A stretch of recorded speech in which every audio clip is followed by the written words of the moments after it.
हज़रत आयशा रज़ से फरमाती हैं कि मैंने बड़े नरम लहजे में सोच समझ के जुमले चुन के बात की।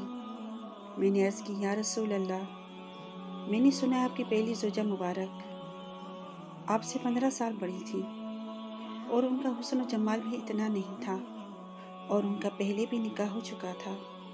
हुज़ूर, अल्लाह ने आपको खूबसूरत और जवान बीवियाँ अता की हैं, पर मैं जब भी सुनती हूँ जनाब हज़रत खदीजा का जिक्र ही सुनती हूँ। और जब ये बात करते करते मैंने नबी करीम की चेहरे मुबारक की तरफ देखा तो आपकी आंखों में आंसू थे। हज़रत आयशा हुज़ूर की आंखों में आंसू देखकर फरमाने लगी, मैं अल्लाह की बारगाह में तौबा करती हूँ, आप रोए। हमारे नबी फरमाने लगे, अभी जो भी मेरी ज़िंदगी में आई हैं मेरे अच्छे और सुख के दिन हैं। जब खदीजा ने मुझसे शादी की मेरे दुख और तकलीफ़ के दिन थे।